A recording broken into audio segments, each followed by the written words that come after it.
Hi friends, it's Chari. Today I have a really fun Give It a Whirl card that mixes some stamp sets to create a really fun St. Patrick's Day themed interactive card. I'm starting out with my background paper first, and this is the 12 by 12. This is the Rapunzel paper with the rainbow stripes on one side, and we have these wide yellow stripes on the other side. I've cut this to 5.5 by 4.25, and I'm going to do some stenciling on the background first.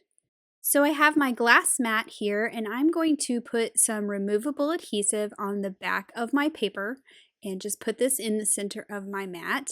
And then I'm starting with the first of the two stencils from the Clover background stencil set.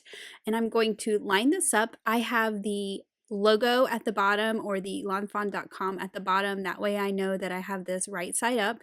And this mat is magnetic, so I am going to use my magnets first. This is a new mat for me, so I'm just kind of testing it out. The magnets don't hold quite as well on this as my metal mat, but I wanted to try out the glass surface. I'm using some scattered straw distress ink to put a light layer of this first stencil down. So I don't want this one to be too dark. I'm just trying to be very light-handed with this and go all over with that scattered straw ink. You can see it did shift a little bit, but I can easily line that back up. And then I'll move on to my second stencil. For this one, I decided to use a piece of tape to hold it in place, and that worked a little bit better for me. I'm using the fossilized amber distress ink, which is a darker yellow. I'm still trying not to be too heavy-handed because I just want this to be a very light tone-on-tone pattern for the background. And look how cool that looks. I also want to add some shimmer, so I'll do my gold splatters, and you'll see me do this on a lot of the pieces on this card today. So once I have my splatters looking the way I like, I'll just set this background aside to dry. I am making a Give It a Whirl card today, and I'm starting out with the Give It a Whirl scalloped add-on, and I'm cutting this from some speckled eggshell cardstock.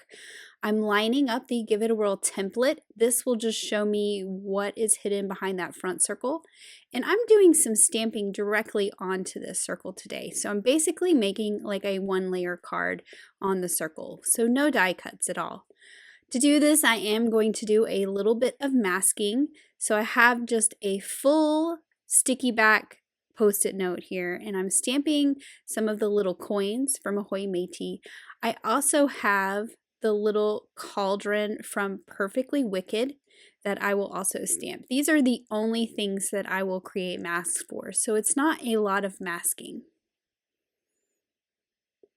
And now that I have these stamped on this full sticky back post-it note, I'll just cut them out with my scissors so I have some little masks for this part of my Give It a Whirl card.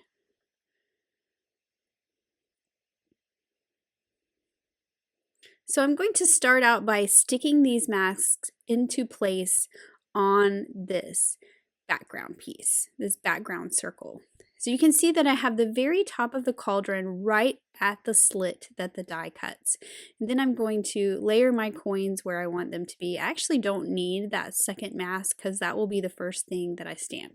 I am putting this in my MISTI to make my stamping a little easier for my other two things that I will stamp down. So I've stamped my first set of coins. Then I've laid my cauldron where that mask is, and I'm going to pick it up, and then I will remove the cauldron mask.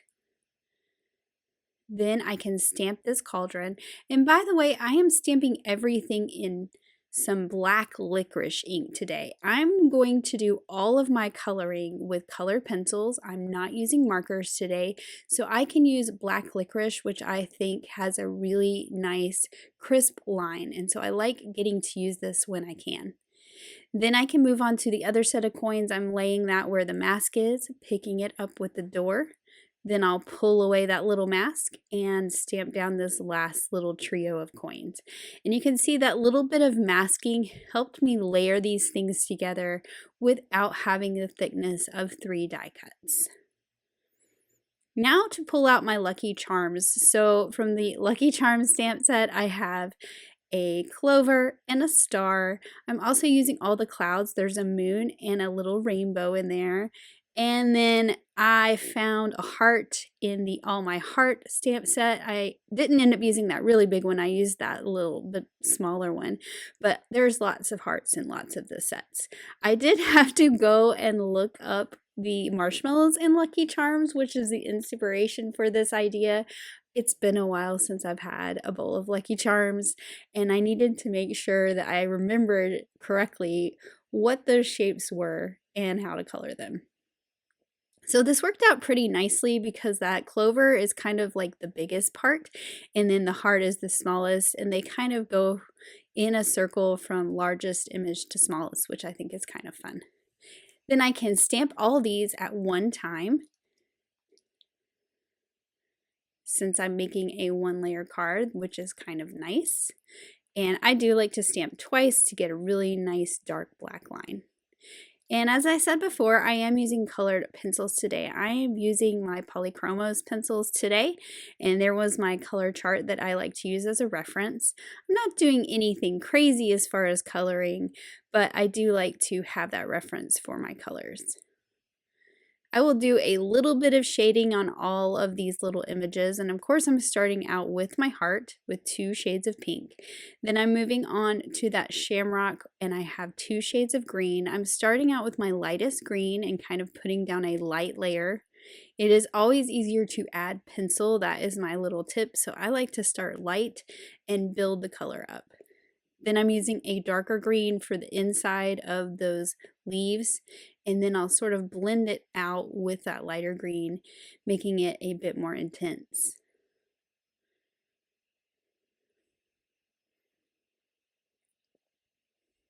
So I'm not using any gamsol today. I am only blending with my pencils. Now to move on to the moon, I am coloring this one blue because that is the color of a moon marshmallow, which is kind of nice because that star is going to be yellow, and I like that I can use some different colors. So we have a blue moon, and I started with a lighter blue, and now I'm going in with a darker blue for a little bit of shadow. And kind of pull that up in there, and then I'll go back in with the lighter and blend the two together a little bit more. For the star, I am going to color the whole thing with this lighter of my 2 yellows, and then I'll go in with a darker one and kind of outline inside that line.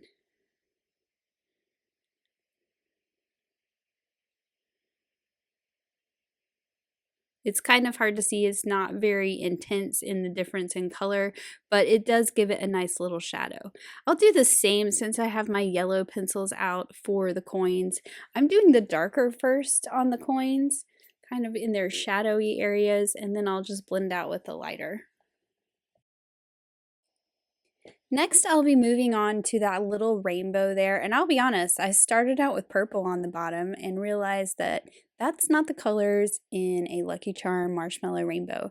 It has pink on the bottom, yellow in the middle, and then blue on top.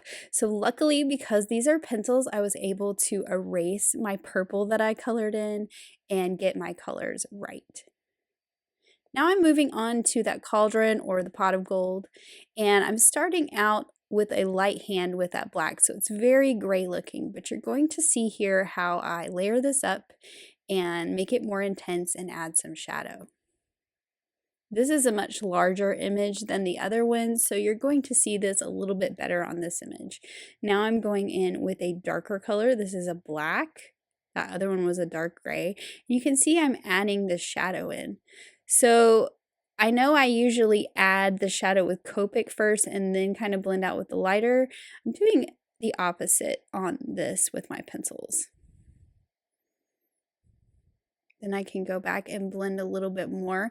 And actually what I am going to do on this one is add some texture by adding some lines, which I think is fun. So as I said before, you just build up the pencil to get those darker areas and those shadows.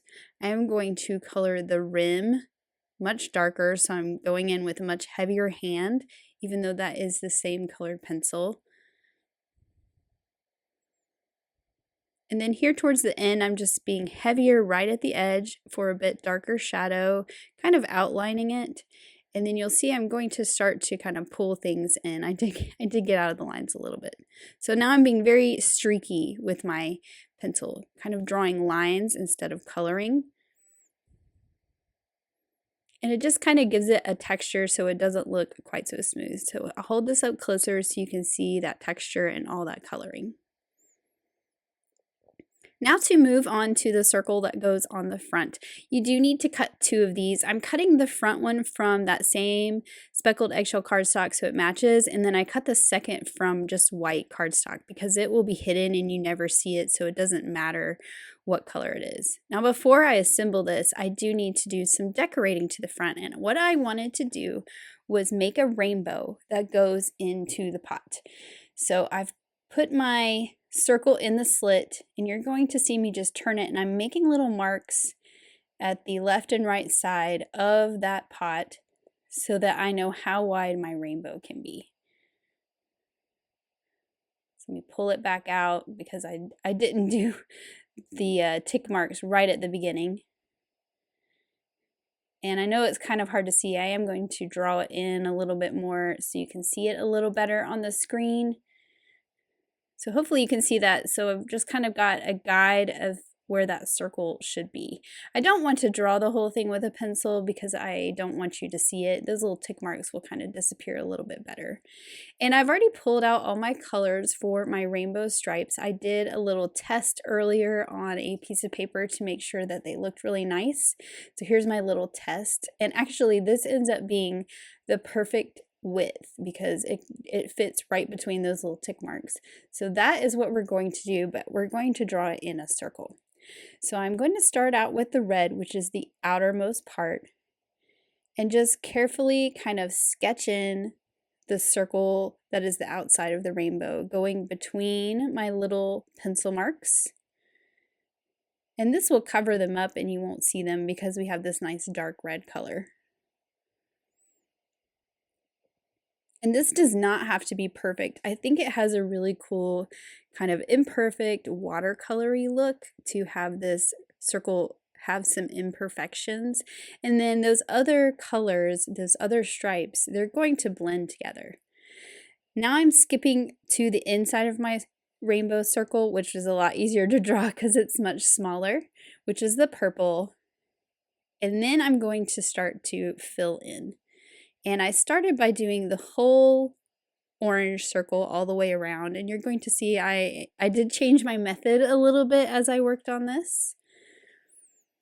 And I'm just blending the line between those two colors. Now I'm moving on to my yellow.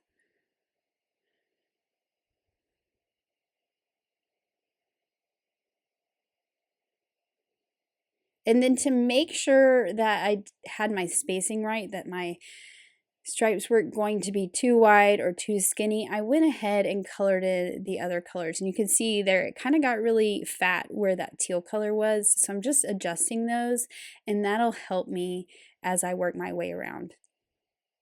Do you want to make sure you have the right marker? I had the wrong one, and I about made my green stripe aqua colored. Luckily these two kind of blend together, so that little bitty mess up at the beginning kind of blended away. Now I'm moving on to that aqua color. So this rainbow has 7 colors instead of 6, but that really helped fill that in nicely. You can see I'm filling in kind of holes in between those two colors. Now I'm moving on to my blue violet, so my indigo color, and I'll color that in, and then I'll go back to that purple here in just a minute and then fill in the rest of the circle. So that looks pretty good. We do need to continue our rainbow down into our cauldron. So you can see here when I thread this into the hole, it stops at that line, and I want that to go all the way down into the pot. So I'll just go back to those markers. I put this here as a guide so that my rainbow looks continuous as it goes down into the pot of gold. You could also probably fill the pot with gold so that the rainbow goes into the gold, but I think this is a really fun look.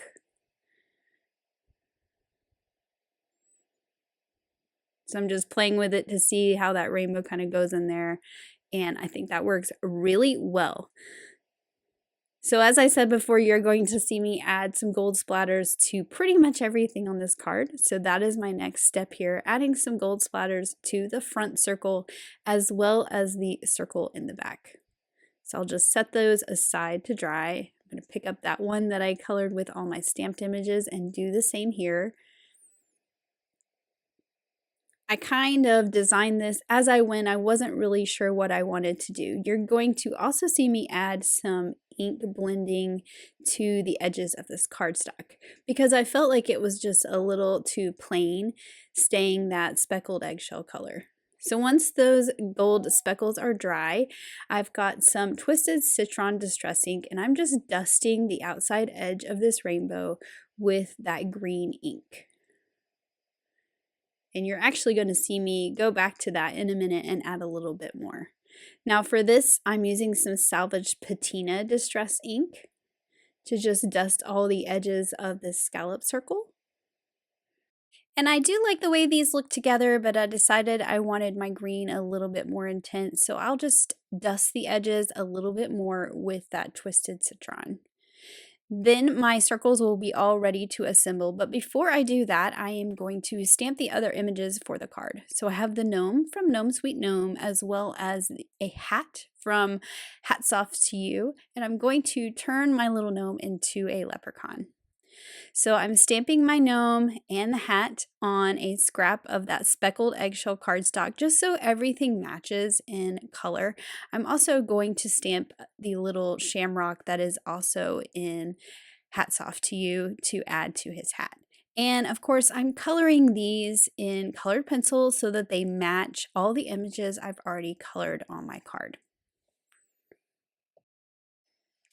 So this is a pilgrim hat, but we're just going to color it green to make it a leprechaun hat.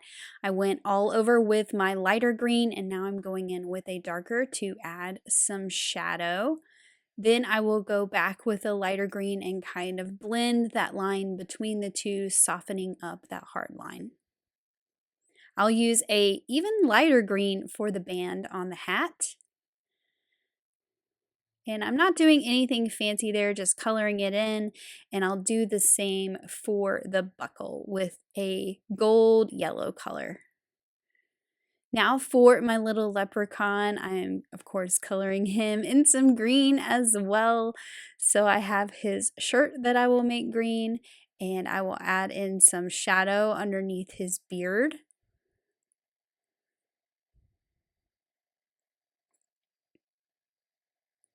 Now for his belt, I decided I did not want it to match the hat exactly, so I'm going in with some dark green for the belt, and then I will use a dark gray or black for the belt buckle.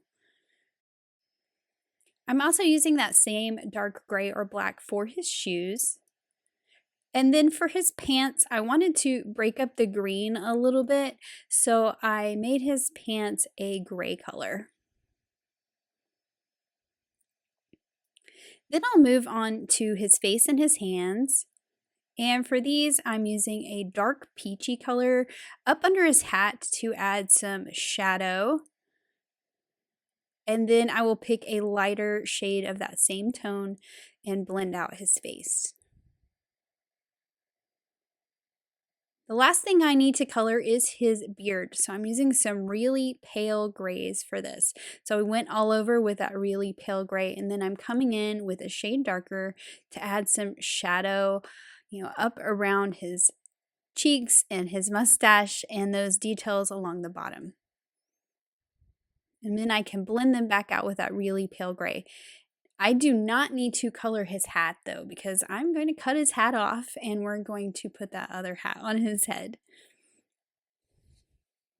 So I will cut these out with the coordinating dies, and I'm leaving this in here to show you my tip for coloring with pencils. Make sure your tape does not go over into your image. You could also cut these out prior to coloring them as well, but tape will pull off pencil, unlike marker. I've trimmed off his hat. I'm just adding the hat to his head. I've left a little bit of his existing hat there, so I have a place to glue his new hat. And then I'm also adding this little clover, which is from the Hats Off to You set. I will just add this to his hat to make it more of a leprechaun hat, and I just think that's really cute. So back to the background I created earlier, I'm trimming this down just a 1/16 inch on every side so that I can add it to my card base and I get a little bit of a white mat around all 4 sides. I'm going to go ahead and stamp the sentiment inside that says "You're my lucky charm," so I don't have to do that after I have all kinds of things glued to the front. And now we can work on assembling our Give It a Whirl. So I'm pulling out these 3 dies here, and let's talk about these. This one you need to cut from typing paper. I actually wrote that on my dies so I don't forget. So you need a thin paper like typing paper or the not sticky part of a Post-it note. For this little funny looking die, this is the handle that you pull to give it a whirl. You need to cut this from 100-pound cardstock or heavier. And then this last little piece is just a decorative piece that we'll layer on there, showing someone to pull that thing around. So I've already cut my little pieces here. I've got my typing paper, I have my 100-pound black cardstock, and then I have that decorative piece out of gold glitter. So this has a score line in the middle and we're going to fold it. This is that typing paper piece. So you can see it's folded right through the center. Then we're going to add some adhesive to one side. And you want to make sure that you have your adhesive all over this side.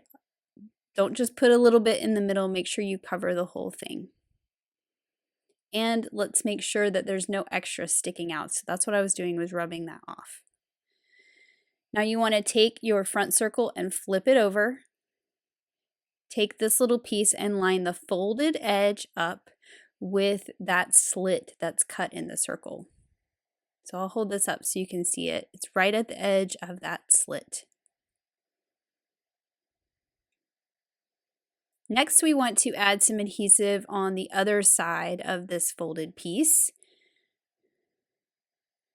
And you want to make sure that it is only on the typing paper. So if you get a little bit off the side of the typing paper, you're going to see me rub off a little bit there. You don't want that there because it will stick and keep your circle from moving. So you want to make sure the adhesive is only on the typing paper. Next, I have my plain white circle. And I'm going to line up that slit between the 2 circles and stick this down to that other sticky side of that typing paper that I just added the adhesive to. So you can see that's free there. This is where it's held together with the typing paper, and then this side is free to spin. And the little tab is at the top, and I'm showing you this because I realized with the first card I made that sometimes direction means something. So for this card, I wanted to just point out that the tab ends up right here. So you want to make sure that you're putting it in the right place when you flip your circle over. Now to add my little tab to pull it with, I am going to go ahead and add this glittery decorative piece before I add this to my circle. And this goes on this little, I like to call it a pill shaped, it's rounded like a pill would be. So this was the piece before, and this is it with the decorative piece on it. And this is going to fit right behind this part of the circle. So I'll add some adhesive to that little piece sticking out. And I'm going to layer this behind. You want to make sure that it is stuck on the back of the front circle. So it's going to end up between your 2 circles. So hopefully you can see that there, that it's between them and that white circle is behind it. Now take your back circle, flip it over. Take your front circle, flip it over, and you're going to want to thread just the front circle with that tab through the slot. So you can see I'm separating them so that my white circle remains on the back and my colored decorative circle goes through the slit towards the front. And then you can just work it around and make sure it spins. I will say that the one thing to remember, because it might shift a little bit, is that center is basically the pivot point. So you want to make sure everything is nice and snug to that center point. You don't want it shifting left or right. So if it shifts left or right, just pull it back towards the center and it will spin perfectly. So now that I have this circle put through the slot, I need to add my foam adhesive around. And we're going to use these thin foam strips. And you're going to line this up to where the outside of that foam is on that stitch line that the die created. And it's much easier to curve this around that circle if you take off the backer piece, the liner paper. It will curve a lot easier. It's going to take about 2.5 of these strips to go all the way around the circle. And just be patient with this and make sure you have it lined up nicely. You don't want to get it too close to your circle in the middle that needs to spin. But this is basically creating a nice little pocket to keep everything lined up. And I'll just cut a strip in half for that last little piece here. And pull off that liner paper so it's easier to bend, and then just trim it off at the end. So now I have this full circle of foam all the way around, and then this circle will spin in the middle of it. So now I can place it on my card, and I was deciding if I wanted it on the left or the right. I decided to put it on the left and put my little leprechaun on the right side. So I stuck that foam down and you can see how it spins nicely. Then I will add my little leprechaun down here. I am putting him nice and flat onto that background so that my tab of my Give It a Whirl has space to spin. Now to add my sentiment, I'm using Henry's Build a Sentiment to spell out Happy St. Patrick's Day, and I will just stamp this in that top right corner.